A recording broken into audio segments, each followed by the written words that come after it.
to rewrite again, or do you think that's not a possibility? We always have to rewrite and rewrite, or is maybe that moment that you can say, "Wow, this is so good. I'm gonna go with this," or rewriting is key. What do you guys think? With all of that. There are moments that you read some phrases or part of the story and you say, my God, now it's a good story, but there are moments that you have to rewrite or take some scene and change or change the words or make them more inspiring. So it's amazing when you have an idea and it's already perfect, but yeah, I think that the process of rewrite that can make a story better. You can improve some dialogues, or above all, you can create a character that is more strong. So it's an important moment of the creation. I think as writers, we are never, I mean, at least I don't know if I'm speaking for myself, we're ever satisfied with what we've written. I think we can always find ways to make it better. For me, what stops me is, getting a draft done and having my friends that also write read it, and then let me know, hey, it's kind of falling flat here, it's blah blah. But then, I keep doing that until I get good enough feedback that, I think it's good. It hits every beat, it's not dragging, all of that. But again, even the ones that I've won awards for, that won funding, I can still go over them and be like, I should change this, even though they tell me, leave it like it is. I'm like, I could probably make it better. So I think that we could always keep writing, even though we have it done. It could keep going. So it's good to just realize when it's good enough, or good enough for you and good enough for people that are reading it and understanding the story fully, rather than just continuing to change it. So, 2 years ago in Bologna arrives a director, maybe you know it, he's called Francis Ford Coppola, for a masterclass, and she said one thing, that when we start to write something, you need to stay away from here from how much time? Because when we take it again, or the story will change, or ourselves are changing. And this is a good, I always used these things to my job, to my work, because it's true. When we, for example, wrote some phrases, some pages, it's always different when you go to rewrite, because maybe, just for example, now we are different like yesterday, so we can do it, we can make this change in the script. For that, it's so important to rewrite, because when we start to feelings our script, that's is a good thing. It's the better. I agree. I mean, I know rewrites should be done in some instances, and for me, like I said, when I write a story, I don't necessarily go back and rewrite it. I leave it the way it is. And for me, my fear is that if I go back and rewrite too much, then I'm losing my whole entire story, and it's not making any sense, and I have to go back and just start fresh. So for me, mostly I leave my stories the way they are, because I think they are good enough to that extent. But in most cases, if you want it to be the absolute best, then yes, I guess rewrites would have to be maybe 1 or 2, but not like overly rewritten. So this screenplay for me, it started probably 7 years ago, and it started with just hundreds and hundreds. I had like 500 pages of just scenes and comedy, and then it formed this structure, and then I was jumping up and down in my living room because I was so happy And then there's this phrase I was going to pass it around, you know, as mentioned. And what's the phrase? Kill your darlings? Is that what it? Kill your darlings. So I heard this, kill your darlings. I'm like, even if I had darlings, I'm not killing my darlings. You know, this is perfect. And then it took me, you know, a process to actually go, this is not perfect. You know, but because you're so invested into what you wrote and so much emotion, that this is perfect. Then I realized there's nothing like perfect. You know, you have to kind of do that process. And once it took a maturity of just my writing process, of just to understand what really makes it good. So definitely lots of rewrites, but I had to kill a few darlings, unfortunately. So. You know, I was just trying to reinforce that, right? Because it's like when you make editing too, you have to keep editing. And yeah, rewriting is something that is key. So what about conflict? How much conflict is good in a movie? You gotta be a blood, or you have to be balanced. Conflict is what makes a story keep moving forward, right? So what do you think, guys? This is a good question.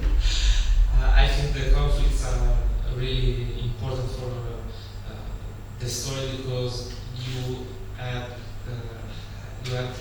and the story, the two points of view and the person that fight for what they believe and they have sweat and tears for what they believe. So it's it's important to create conflicts that are real, that are credible, and above all conflicts that can move the history in a good way, and above all the conflicts can always create divide the audience if you are more agree with a vision of a character or the other, and above all the conflicts are important because the main character can change and grow when there is an opponent. This is for us every day when we met a person that he is not like us or create conflicts, will change, and this is the most important thing in our story, in our script, because the character have to move on and to change, have to be different from the start, and so the conflict and the opponents are for me really important. So it's important to create a good conflict.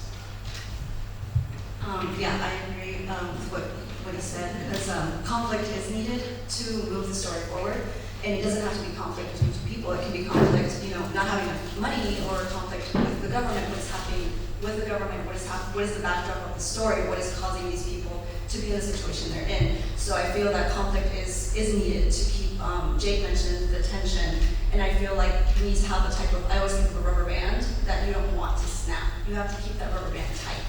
Because if that rubber band snaps or you leave it to loose, then that's when the story doesn't have that push forward.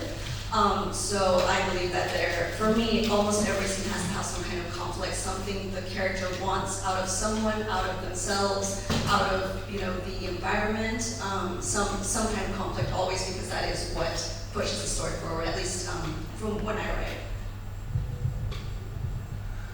Well, the conflicts are the movie, because the conflicts are the life. We have always a conflict every day with our parents, with the city, with inside ourselves, and that's and cinema is the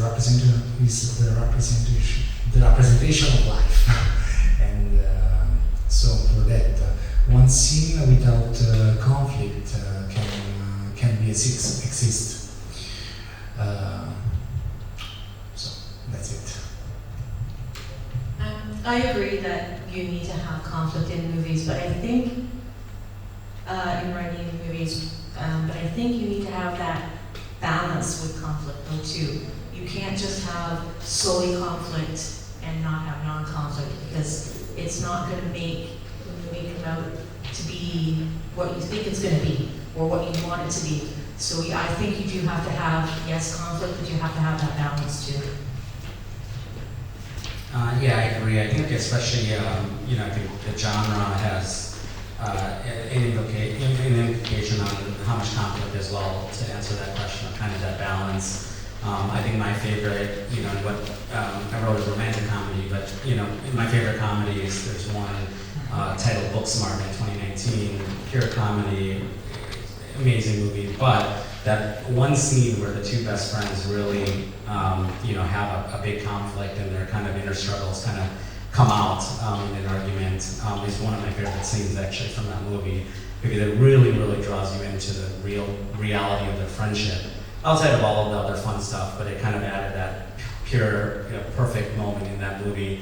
And so I think that's kind of important. And then something mentioned, earlier was just that inner conflict, or really facing your own demons. Everyone has their demons, and seeing a character kind of go through that, and until you conquer your own demons, you're really not going to be balanced in the world. So it's kind of that I think is really important in storytelling.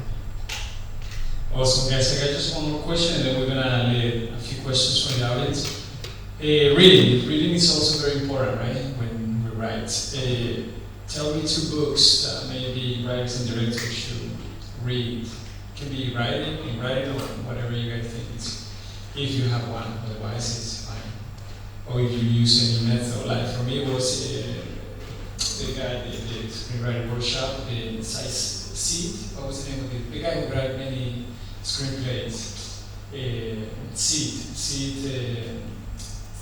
Yes, exactly. He was one of my favorite. A lot of people say he's very simple and, it's very simple.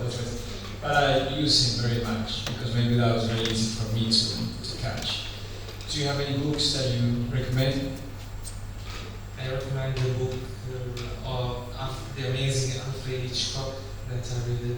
It's a conversation with exactly.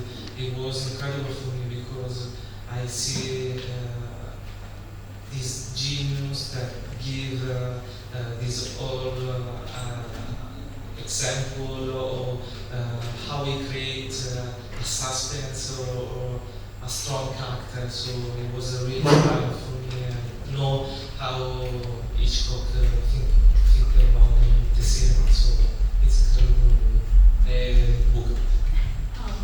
I have a lot of books, but I have some Sid Field stuff. I have Save the Cat, all Save the Cats, The Screenwriter's Bible, Hero's Journey, Coffee Break Screenwriter. Yeah, there's a lot, but I feel like Save the Cat was very good structure-wise, but it's just you take a little bit out of all of them. Sid Field, again, is simple, but it gives you that kind of structuring that you need if you don't want to dive into some of them that are a little bit more complex. I would recommend Sid Field. Also, The Hero's Journey is very good to learn kind of like the circle of how basically the hero arcs go. So, what's it, the Hero's Journey? That one would be good.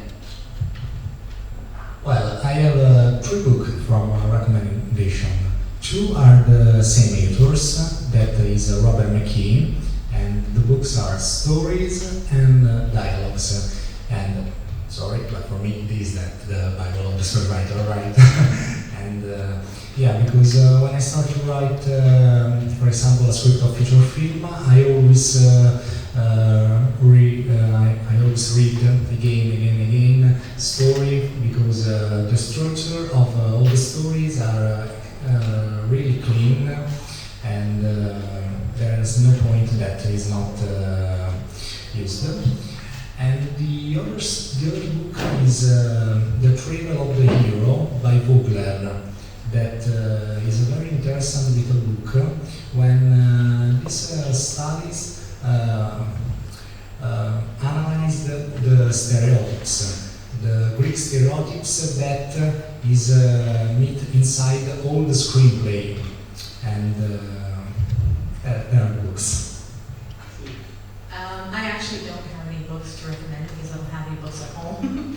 All I can say is that if you really like to read, then just pick the genre you like to read, whether it's action or drama or murder mystery, and then just read. Like, I got my inspiration from reading some books, but other, just like I said, come to my head. So I don't have any to recommend, so I'm just saying if you like to read, just pick a book and read. And these are screenwriting books or just any books? Any books. Oh, okay. So I already mentioned Save the Cat, so. I think I really enjoy those stories that are layered, you know, so there's something happening kind of in the background and then something kind of in the forefront. And there's multiple books that come to mind. I think a famous book, Aldous Huxley, it was written in 1939, A Brave New World. And that was, you know, one where, you know, there was so much happening in the story that was constructed, but it was really about one character and that journey. A couple others, Kite Runner, Thousand Splendid Suns. I'm bad at pronunciation, but those books for the author. But those books are also similar. Where Thousand Splendid Suns, especially, I was on a plane, and it was one of those things I didn't want it to end. So I was like, oh my God, there's only 4 pages. I was so like. And I was completely crying, so I had a decision to make. Do I have to finish? I'm on a plane. I'm just gonna cry. I'm gonna finish the book. I don't care. I don't care who sees me. It was one of those moments of like, I don't care. And so that's what I love. I want to find those books that just take me to another world where, you know, you can cry on a plane. That's good. And Robert McKee, oh my goodness, he's tough. Yeah. I didn't get his story at all so much. It's a difficult book. So guys, we're almost to the end. We're gonna get a couple of questions. There are directors and actors. Yes, we have a Spanish well-known actor here. Here, I'm gonna get you the mic. So we do a couple of questions and everybody answer there. Okay, thanks. Actually, it's a very inspiring talk. So congratulations to all of you. I have one question. It's how you deal with self-censorship. Because when you're writing, sometimes you want to put something and you think, fuck, that can be, you know, offending someone, or that may be not politically correct. Or how do you deal with that? Because when I write, I encounter that, oops, that may be not correct. And then I start self-censoring myself. So I wonder how you do that yourselves.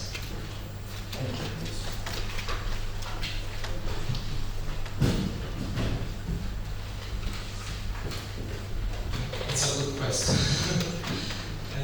I wrote my second script. It's about a freedom fighter that he is black. He is a Cape guy, and he fights for freedom and human rights. So it was a complex script to write, but I want to put all my ideas and all that I have seen this year in Italy, and because I want to change and inspire people to change the world. But there are some things that were really difficult because, as you say, you can offend using some words to define other people. So it was a combination. I tried to think of the audience, but try to maintain my vision of what I want to express and the message I want to give to the audience. So it was a combination of both. But sometimes it's not easy to put the correct word. But I have my wife that helped me each day, and she's getting crazy to help me now.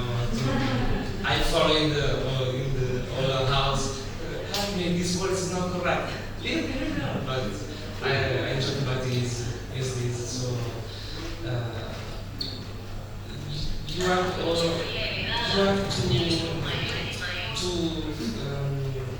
respect your vision. This is what I think I would say, like, I feel like if there is a reason for why you have to say it the way it's being said, it's because you're trying to say something. You're trying to give a statement. It's like when Tarantino did Pulp Fiction, that his character would say a lot of racial profanities, but it was to show that his character was very ignorant. That I think that works. But if you don't have a reason why you're doing certain things, I feel that's when you should, censor yourself and be like, why am I saying it? Is it because I'm describing this character? He would say this because he's like this, he's ignorant, or he's this, or use that. Or if you're trying to write something as a statement, trying to say something, I feel that that's when you should, that's when you need to see, should you censor yourself or not censor yourself, and how much you should do it. Well, it's a good question. Well, I think that it's obviously that all us when we write, insert something of us, of our feelings in the story. That will be love, that will be rage, and we need to translate these feelings in words. And that depends, for example, by climax. The point of the story, where we are, and at the moment, for example, we need to write.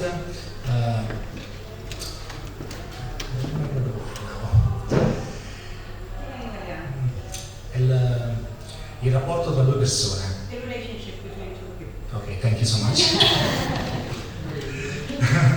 The relationships between two, but maybe the climax is not, the rage will be not explode in that moment. So for that we need to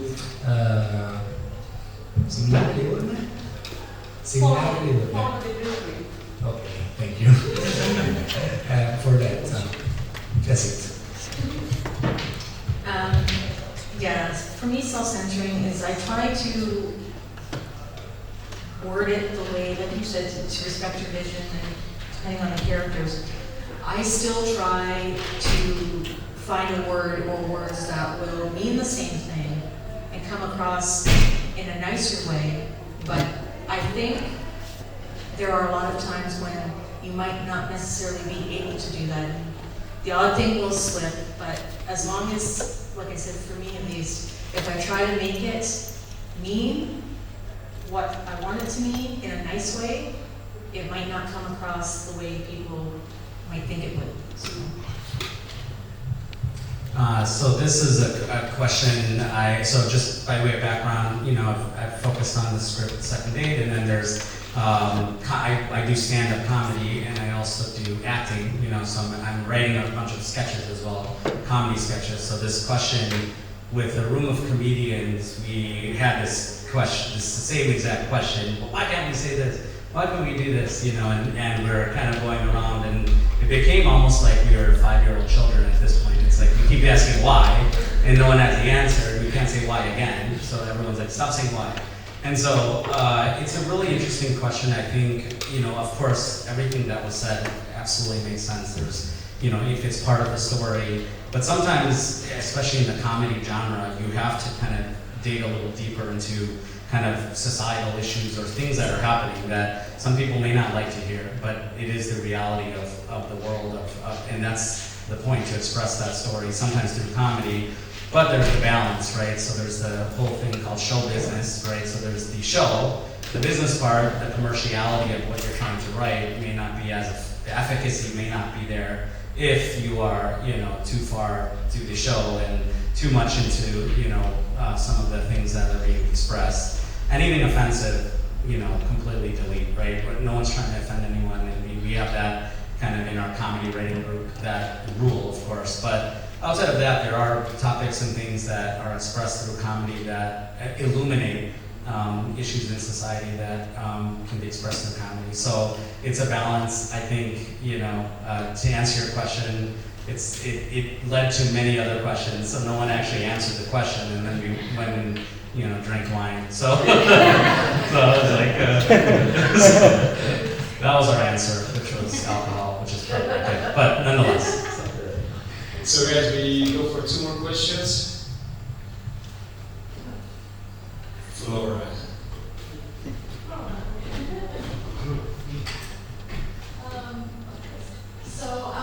I think the 3 of you said that the music inspired you to write, write just anything. So let's say you're hired to, screenwrite, and you have zero inspiration? Because it's not the story, maybe it's not the story that you want to write about.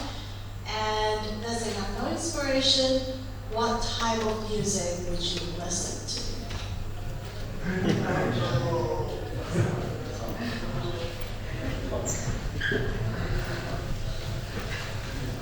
Thanks, Paul. I love your question.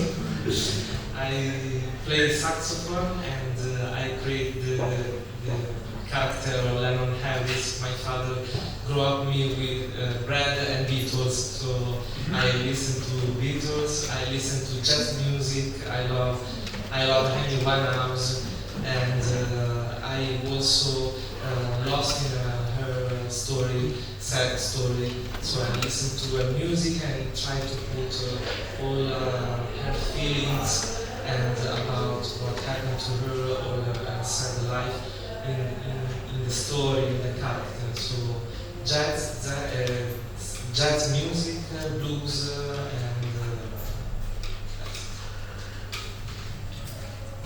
and when I do try to find inspiration, I realize I do listen to a lot of like older Latin American, Mexican music. Like I don't know if people did Julio Jaramillo, Mercedes Sosa, trova music, Soledad Bravo, stuff like that. That's very, you know, in words of like society stuff or like even love or like tragedy and stuff that for some reason tends to inspire me a lot. So I do tend to listen to that.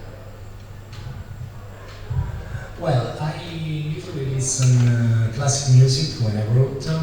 I wrote sometimes in the night. For that, the classic music with a light down is perfect, really, really perfect.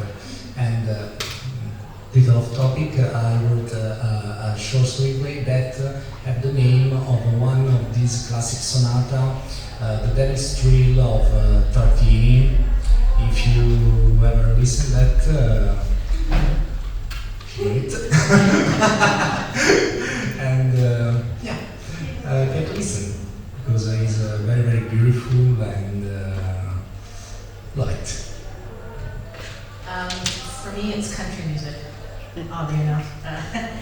There's so many renditions of so many songs, and I just find when I write my scripts that it's country all the way, like whether it's slow ballads or the older country. I just find that, to me, listening to that and picturing it in my screenplays, I know it fits, I know it works, so that's how I do it for me. My story is part of the country kind of music genre, so definitely a lot of country. I would say there's a movie, Good Will Hunting, which the soundtrack to that movie is just, I don't know, there's something about it, it's just amazing. If it's a scene that's more, you know, aggressive, you know, I'm gonna have to put on the Braveheart. I go to soundtracks, so, because then they have already figured all the inspiration out. So you just go there, and so Braveheart, Battlestar Galactica, or, you know, more of that, you know, that type of music. But in general, I think a lot of either movie music, and I'll watch the ending and then listen to that song over and over, you know, and things like that, so. Awesome. One more question, guys. Last one. Yes.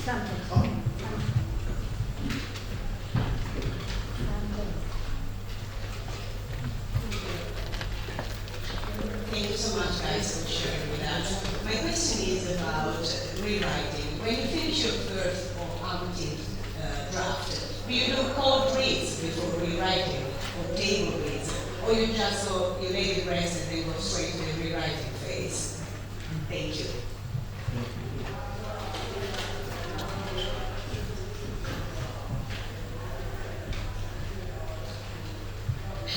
I had a good wife. Poor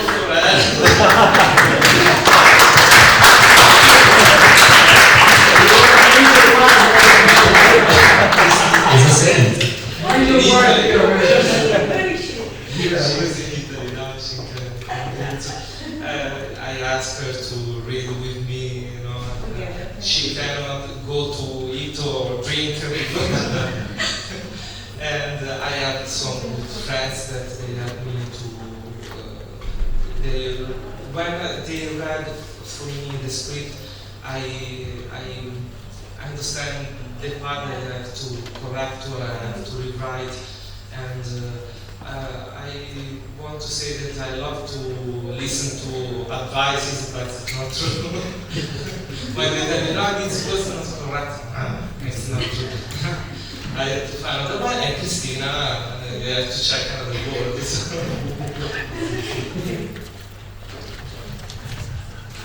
I usually, the first, let's say, 5 drafts or so, I usually just do my own rewriting or screenwriting friends to help me see where you're at and stuff. When I'm in the final ones and I'm like, okay, I think it's pretty much ready, that's when I'll do a table read with friends as well, like acting friends as well as directors or screenwriters to kind of help me with different points of the script. Well, I have 2 persons that start to hate me because I always send the script and I say, you know what you're waiting for?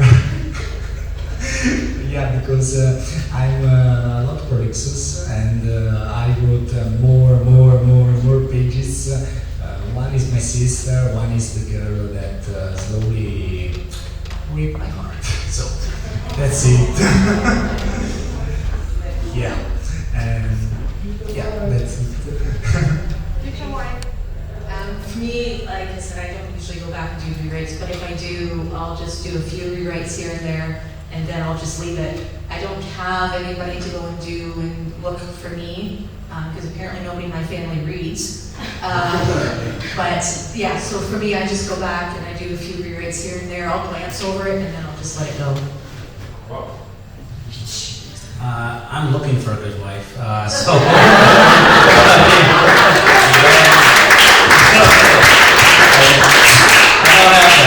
I have a Shih Tzu, and my Shih Tzu does not give me good feedback. It's a beautiful dog.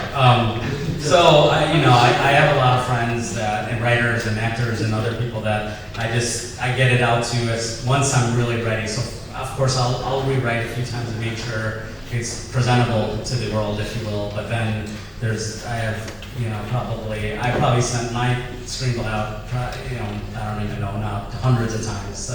So there's that kind of writing group. Then there's the film festival group, and that's a different set of folks that can give you that feedback. And so all of that probably prior to a table read, to be honest, because for me the table read, I really getting real actors and real there's some financial involvement. I'm really making sure we're not wasting time and we're prepared. But I think it's a good process either way. So there's no right answer, but yeah. So guys, without a story, we don't have a movie, right? So round of applause for those writers.